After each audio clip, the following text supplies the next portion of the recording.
This is Stuart Walton. We're here talking to Gaurav Sethi, the Chief Strategy and Product Officer for Citizens Pay, and we're here to talk a little about Buy Now, Pay Later. So Gaurav, Buy Now, Pay Later, it's known by its acronym BNPL. It's an old retail idea. A lot of consumer technology dealers are probably familiar with what we used to call buying on time. So tell me about today's Buy Now, Pay Later point of sale options in this age of smartphones and smart point of sale technology for consumer technology retailers and consumers. Thanks, Stuart, and great to be here. Buy Now, Pay Later, as you indicated, right, is not a new concept. It's something that has existed for years, decades, really, in consumer finance. But what has changed are a couple of things. One is consumer behaviors and expectations, just in terms of how they want to borrow and how they want to pay for purchases, both big and small. And from a lender standpoint and from a consumer electronic retailer standpoint, how frictionless that experience has become, right? So in the past, in the sort of non-digital world, it used to be a lot more cumbersome to have to apply for credit as you were standing at checkout, buying, any smartphone device. Well, back then it didn't even have smartphone devices, but any kind of electronic devices, etc. Our platform and Buy Now, Pay Later in general over the last, call it 3 to 5 years, has really come to age where the experience for the consumer is fast and frictionless. We make real-time decisions and in a very digital manner, right? It's our experience, and most of our Buy Now, Pay Later competitors, to be honest, have a very frictionless, all digital experience. And that's really what has pivoted the industry to really grow exponentially over the last, call it 5 years or so. Well, what is the advantage? I know there are a lot of Buy Now, Pay Later, vendors out there. What makes a bank-owned Buy Now, Pay Later platform better than, say, a non-bank-owned platform? To me, it boils down to 3 kind of key components. The first one is the data that we have and the sort of length of data that we have on consumers, not just our customers, right, but consumers in general, and what we can do with that data, particularly as you look at kind of life cycle and economic cycles.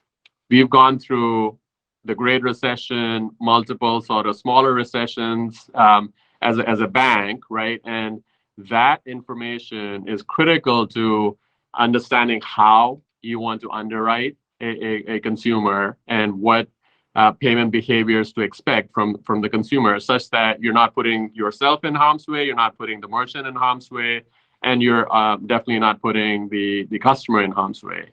Number 2 is, as a bank, we are a highly regulated industry, as you know, and not everyone is regulated in the same manner if you're sort of in the fintech space. And with that comes a lot of consumer protections, right? And so at Citizens Pay, we treat regulation and obviously welcome all the consumer protections and are very well equipped to make sure that we are compliant, and not just for the sake of compliance, but doing the right thing in terms of underwriting based on ability to pay and the ability for consumer to take on that debt. And the third and the final bullet would be the ability to customize solutions for the electronic retailers, for example, right? We and a lot of bank solutions are very highly sophisticated to address very specific needs that electronic retailers might have.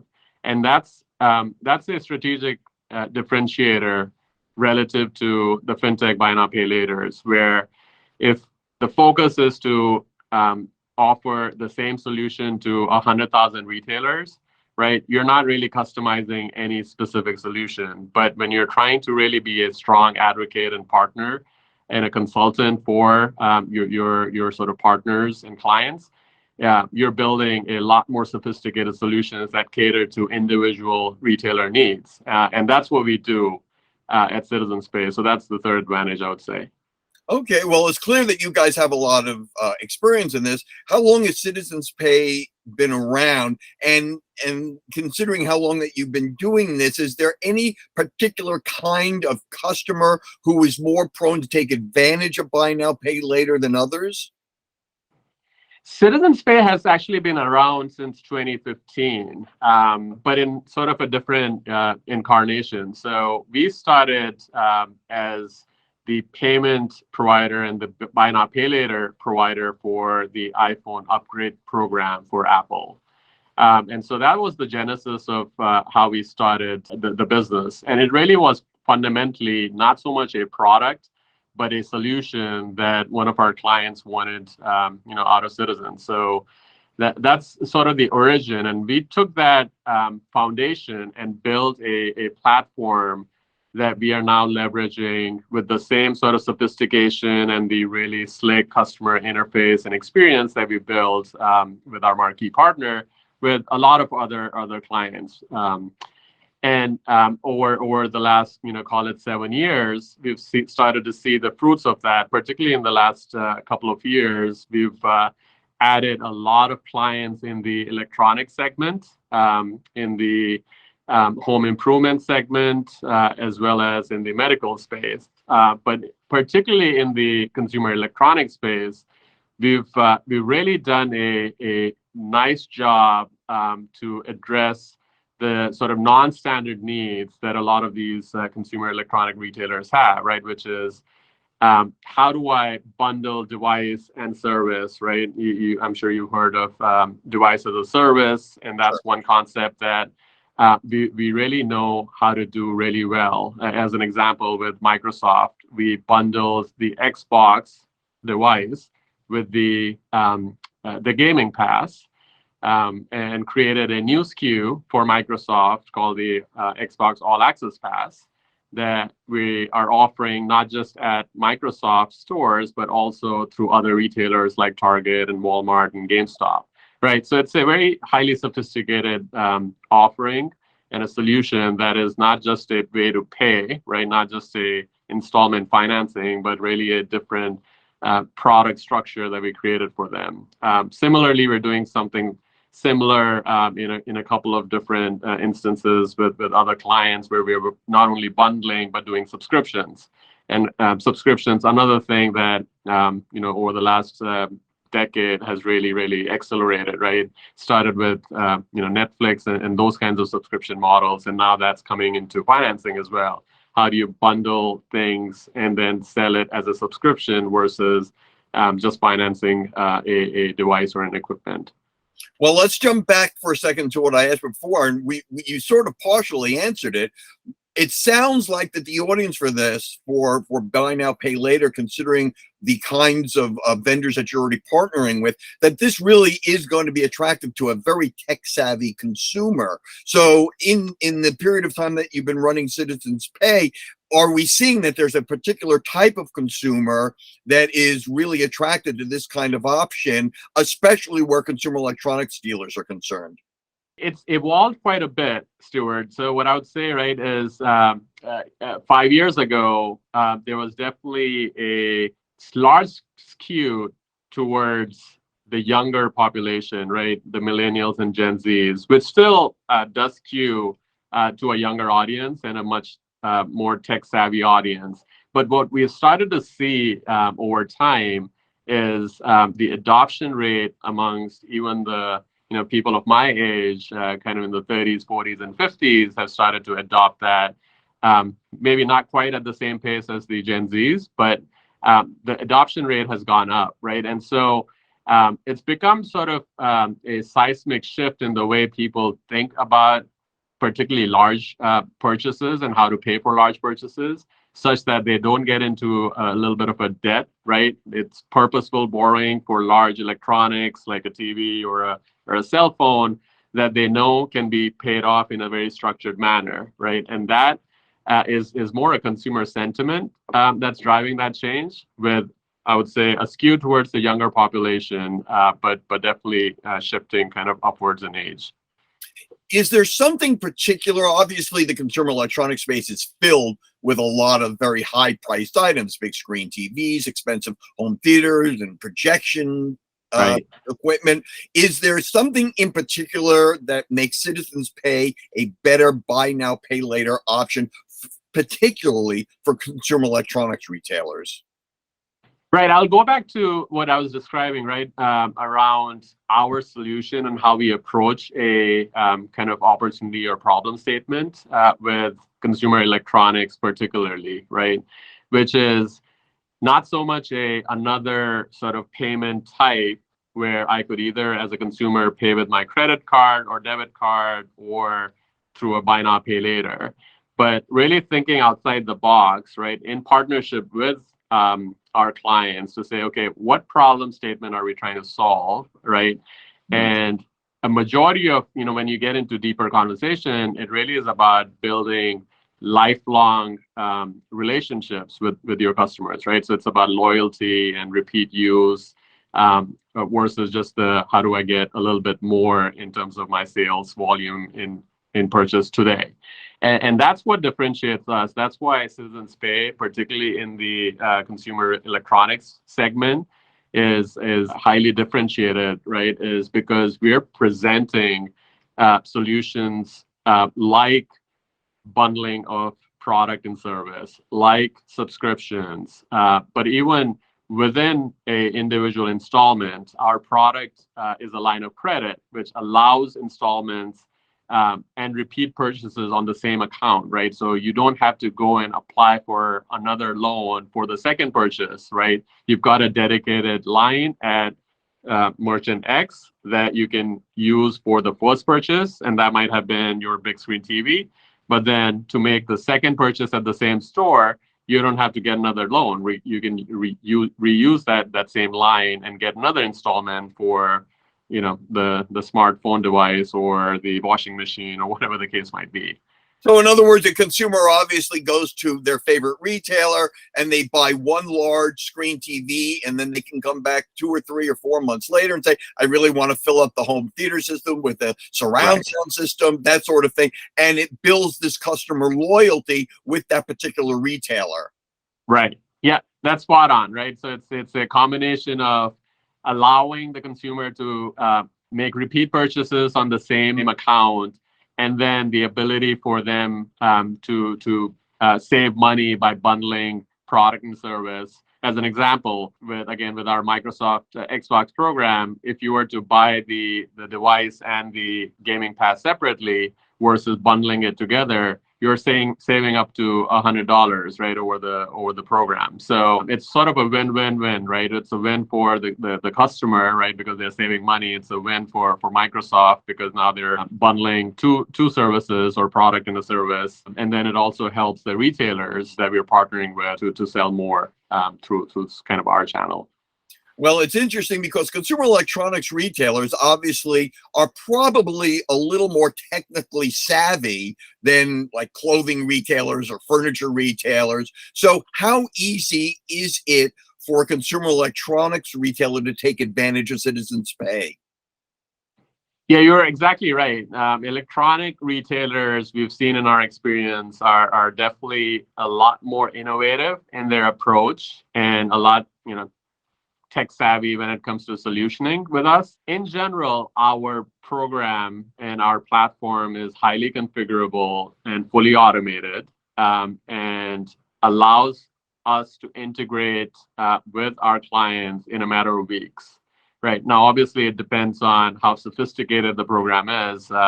So it doesn't necessarily mean a week or 2 weeks. Sometimes it could be multiple weeks, but we're not talking months or years. I come from a background in the past, and I'm sure others have seen kind of private label credit cards that have taken a year plus to sort of integrate and build, right? That's not who we are. We are a fintech within a bank that is highly agile and can quickly stand up a program, a partner, particularly in the electronic retail space, in a matter of weeks. And the sophistication really depends on how deep they want to integrate with us and how sophisticated their program is, right, relative to financing, right? Is it embedded kind of throughout the journey, or is it just at checkout? Those are kind of the nuances that we play around. Well, let's explore that a little more in terms of what options are available. Because obviously, while there is a certain similarity between one retailer to another retailer, obviously each retailer, depending upon the size of the store, their geographic reach, the inventory that they sell, either appliances or AV or bedding, that sort of thing, or computers. What kind of options or customizations are we talking about? Are we also talking about both in-store as well as e-commerce pieces? What kind of customizations are we talking about? Right. So the customization comes in many different flavors, and it starts with the merchant and the retailer themselves, right? Again, you start with what is the problem statement or the opportunity statement. But then like I said, our platform is highly configurable and works just as seamlessly in the physical store as it does kind of online on the mobile device, tablets, etc. We also are one of the few lenders in this space that have other channels like in-person sales and phone sales, right? And so we're definitely omni-channel from that regard, right? And again, not every retailer is going to want every single channel, but those are kind of the tools available in our toolkit. Similarly, on the product, we've got a wide variety of product solutions, from a pure 0% product that the retailer might decide to sort of subsidize and pay for, all the way to a full APR product that the consumer bears the cost, and somewhere in the middle, right, where you could have a subsidized APR product, etc. So product is configurable as well. Then we talked about creating bundles of device and service, right? So that also is configurable. You play that out. What do you want to do in some moments of truth? For example, in the case of the iPhone upgrade program, iPhones typically come out every year, right? Do you want to offer up a new phone every year for the consumer or our customers to be able to upgrade, every year, as opposed to waiting 2 years or 3 years, right? And if the answer is yes, right, then we can facilitate that. So it's all of those things. Again, it's not a one size fits all. It's really looking at the client, particularly in the electronic segment, the retailer, and trying to solve for kind of what their needs are. Well, it seems like that you've been around a while. It sounds like you know what you're talking about. So for retailers, if you've been doing the Citizens Pay has been around, so you must have some results on how retailers have actually performed who have partnered with you. Absolutely. I mean, we've had a tremendous amount of success with some really large marquee names, and obviously not going into a lot of confidential information. I can tell you, as an example, we started the Microsoft All Access program in 2019, late 2019. And it started off as an idea in the middle of 2019, and we were up and running in a matter of weeks. And we took, at that time, the previous generation Xbox device, right, and allowed their customers to upgrade to the much anticipated Series S and Series X devices that were launching the following year, right? And so we facilitated that motion for them. We also facilitated and helped them work with a number of retailers, and I talked about retailers like Best Buy and Target and Walmart and GameStop, right? It's definitely a collaborative approach in terms of taking our solution as a lender, but then working with Microsoft and bringing kind of our full suite of relationships across the consumer retail space, and putting all of that together, right? Such that now you're offering that product and that bundle through all of these retailers. And this is the only way you can buy this, by the way. The All Access bundle is not available if you want to pay cash or a credit card. This is the only way to buy it, right? And so Microsoft has seen tremendous advantage to do that, right? In terms of their sales. Again, not going into kind of the numbers, but definitely seeing advantage there.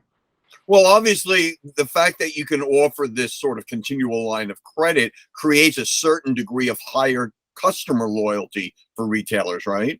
That's exactly right. The line of credit enables the customer to add installments without any friction and allows the retailer to offer up other products and services very seamlessly, right? Because there is no friction in that process and it's a dedicated line to you as the customer.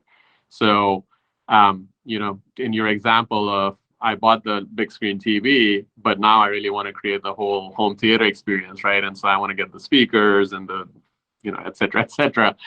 You can build the entire home theater system sort of within one product and a very seamless, frictionless experience. Okay, so if a consumer technology retailer is interested in becoming a Citizens Pay partner, what do they need to do? How do they find you? Well, so they can go to citizenspay.com. We have all of our information in terms of who we are, what we do, what verticals we support, and also you can submit your information if you're interested to learn more. It's going to go to one of our team members here. You can obviously reach out directly to me. I think you have my contact information as well.